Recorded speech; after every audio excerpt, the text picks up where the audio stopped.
Fue una de las civilizaciones más influyentes que el mundo ha conocido. Nuestra forma de vida actual sería muy diferente si Egipto no hubiese existido. Durante casi 2000 años, su legado estuvo prácticamente perdido. Egipto era considerado como un lugar misterioso, gobernado por la magia y la superstición. Hasta que en la era moderna fue redescubierto. De pronto, las paredes de los templos y de las tumbas del Valle del Nilo empezaron a hablarnos. Esta es la historia de los múltiples intentos por descubrir el pasado egipcio, de los hallazgos más famosos o casuales, de expolios estatales y privados, de excavaciones agotadoras y otras vanguardistas. A la búsqueda del Egipto eterno.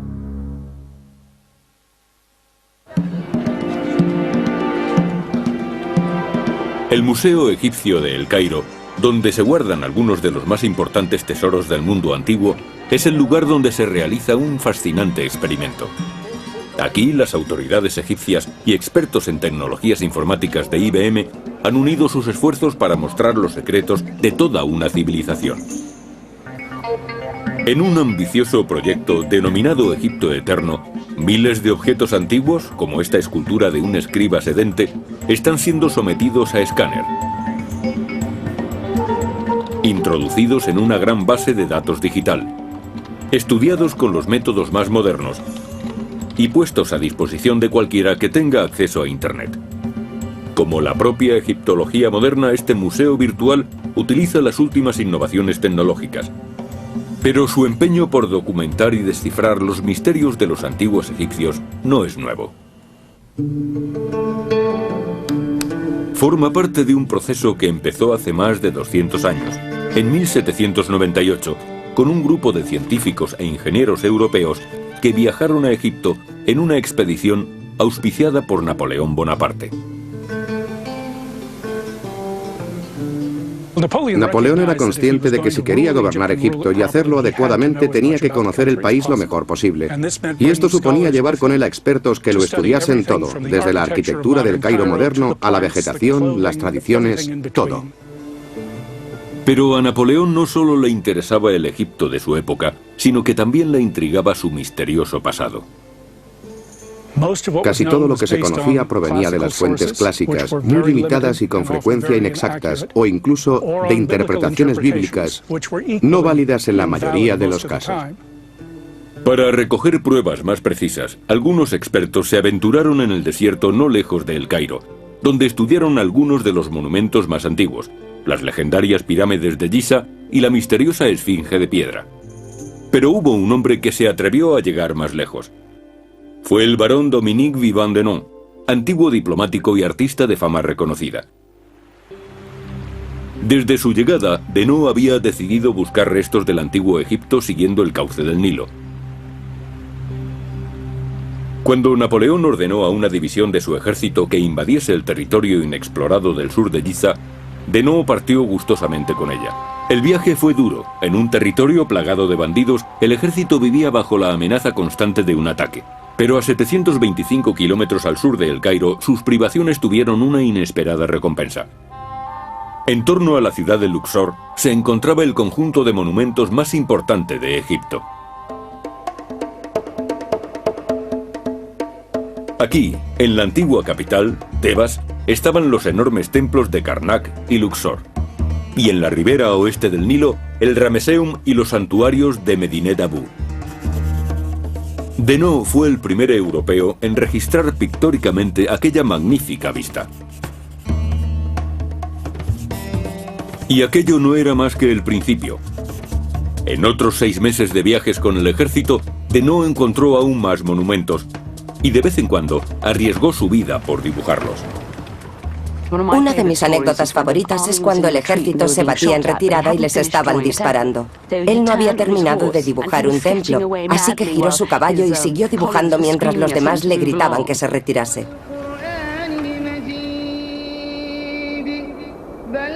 En junio de 1799, Denon finalmente volvió a El Cairo y se encontró con una terrible sorpresa.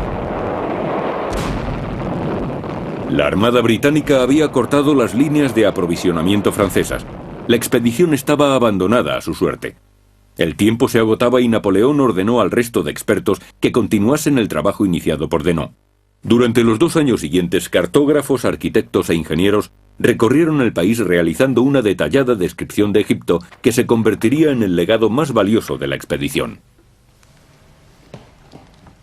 Esta es la primera edición de Description de l'Égypte, impresa por el gobierno francés tras la campaña de Napoleón en Egipto en 1798. Philip Kroon es el director de una biblioteca de la Universidad Americana del Cairo especializada en ejemplares raros y colecciones especiales. Un estudio tan completo del país representa un hito histórico que nunca se había hecho antes, ya que ellos querían conocer todo lo posible desde una perspectiva científica.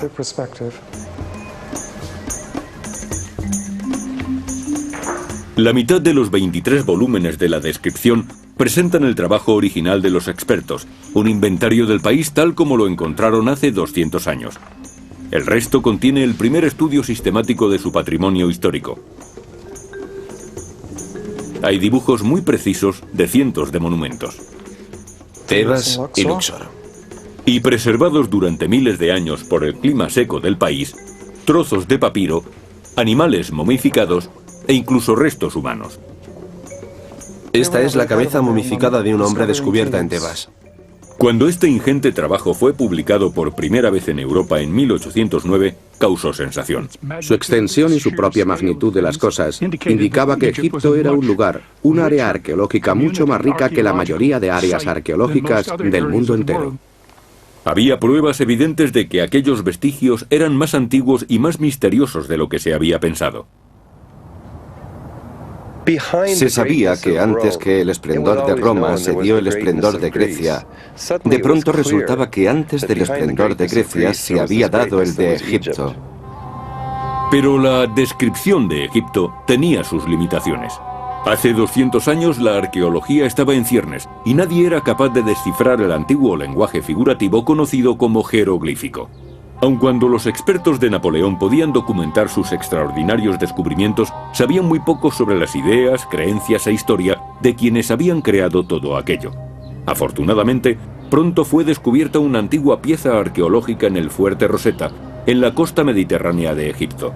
La piedra Rosetta, descubierta por soldados franceses en 1799, tenía inscripciones grabadas en 3 formas de escritura diferentes: la jeroglífica egipcia, la demótica, utilizada en el siglo II a.C., y la griega. Los expertos comprendieron que si las 3 inscripciones correspondían a un mismo texto, podían tener la clave para descifrar el pasado del antiguo Egipto.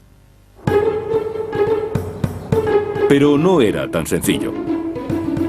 Por la inscripción en griego estaba claro que el texto era una loa al faraón Ptolomeo V, pero por más que lo intentaron, los expertos no conseguían relacionar los diferentes idiomas. El primer inconveniente que había que superar era el hecho de que los jeroglíficos egipcios eran estrictamente ideográficos, es decir, que cada signo representaba una idea completa. Uno de los primeros europeos que llegó a esta conclusión fue un científico británico llamado Thomas Young. 16 años después del descubrimiento de la piedra, Young apreció que las referencias a Ptolomeo en el texto griego correspondían a grupos de jeroglíficos rodeados de unas líneas ovales conocidas como cartuchos. Entonces se le ocurrió que aquellos jeroglíficos representaban el nombre de Ptolomeo deletreado fonéticamente. Pero eso solo era una parte de la solución. El avance definitivo tendría lugar en París 7 años más tarde, gracias a un joven lingüista francés llamado François Champollion. Champollion, al igual que Young, pensaba que los jeroglíficos eran un antiguo alfabeto, y el 14 de septiembre de 1822 llevó su idea un paso más allá. Champollion se dio cuenta de que los jeroglíficos se utilizaban de distintas maneras. Había grupos de jeroglíficos que componían una palabra según su fonética, y al final de esa palabra frecuentemente había un ideograma o un determinante que representaba el total. Unos signos significan un sonido, pero tiene también un significado añadido en relación con lo que muestran. Por ejemplo, si aparecen unas piernas significa que tiene algo que ver con el movimiento. Si aparecen en dirección opuesta, quiere decir que el movimiento es hacia atrás. Champollion corrió a una biblioteca cercana para comunicar el descubrimiento a su hermano. Dejó caer su trabajo sobre la mesa en que estaba aquel. Ya está. Lo encontré. Y a continuación se desmayó. De vuelta al mundo, 4 días más tarde, Champollion empezó a trabajar en un diccionario del egipcio antiguo y en un libro de gramática. Después de casi 2000 años de silencio, los antiguos egipcios volvían a hablar, y con sus propias palabras.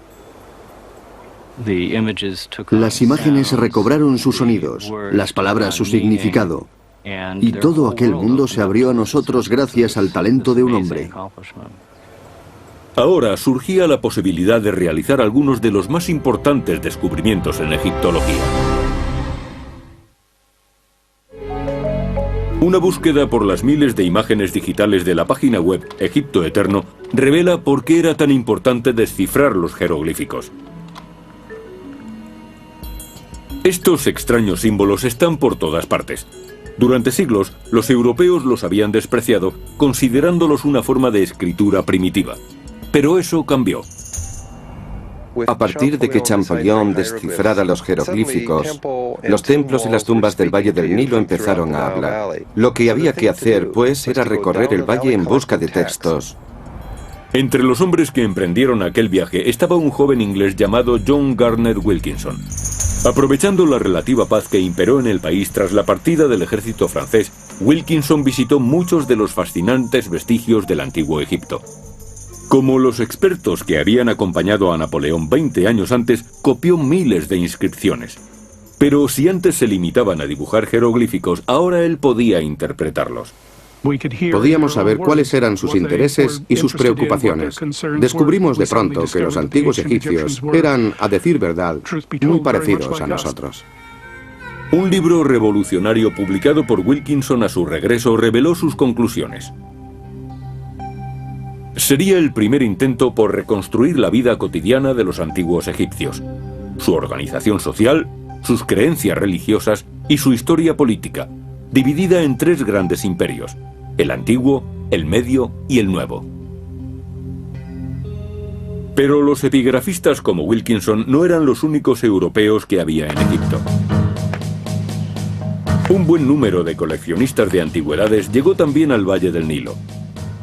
Practicando una arqueología rudimentaria, descubrieron lugares desconocidos y tesoros inestimables. Pero sus toscas técnicas de excavación deterioraron los yacimientos y retardaron el reencuentro con el Egipto antiguo. En arqueología debe trabajarse como en una investigación policial. En la escena del crimen lo que hay que hacer es registrar todo antes de mover cualquier elemento. Si entramos en una sala únicamente para apoderarnos de los objetos que contiene, dejando que se caigan las paredes una vez que hemos salido, estamos destruyendo la historia, lo que la escena nos podría contar. Uno de aquellos aventureros célebres fue un antiguo ingeniero hidráulico llamado Giovanni Belzoni. Llegado a Egipto en 1817, Belzoni no tardó en mostrar sus intenciones. Uno de los primeros caprichos de Belzoni fue llevarse la cabeza de la colosal estatua de Ramsés II que estaba en Tebas. Medía unos 3 metros de largo y pesaba alrededor de 7,5 toneladas. Belzoni consiguió trasladarla paso a paso sobre unos rodillos desde el templo hasta el Nilo, a lo largo de más de 3 kilómetros de recorrido. Hoy dicha cabeza es una de las piezas más importantes del Museo Británico. Pero Belzoni no era solo un cazador de tesoros. Llevado por un deseo profundo de conocer los misterios del antiguo Egipto, penetró y exploró la segunda de las grandes pirámides de Giza. También fue uno de los primeros europeos en cruzar los rápidos de Asuán y entrar en el magnífico templo de Ramsés el Grande en Abu Simbel. Pero fue al volver a Luxor cuando hizo el descubrimiento más extraordinario. Oculto entre las colinas al otro lado del río había un valle desértico que servía de cementerio real a los faraones egipcios del Imperio Nuevo. Varias de sus tumbas habían sido encontradas y saqueadas en la antigüedad, pero Belzoni supuso que aún quedaban cosas por descubrir. Dispersando a sus trabajadores egipcios por el Valle de los Reyes, Belzoni encontró muy pronto 5 sepulcros excavados en la roca, y el 18 de octubre de 1817 entró en un sexto. La entrada en aquellas cámaras funerarias debió ser lo más emocionante en la vida de Belzoni. El egiptólogo Ken Weeks es una autoridad en lo referente a esas tumbas. El descubrimiento de Belzoni fue de los más importantes hechos en el valle. Belzoni había encontrado la tumba del padre de Ramsés el Grande, el creador del imperio, el faraón Seti I. Seti fue un gobernante muy poderoso, y dicho poder quedó reflejado no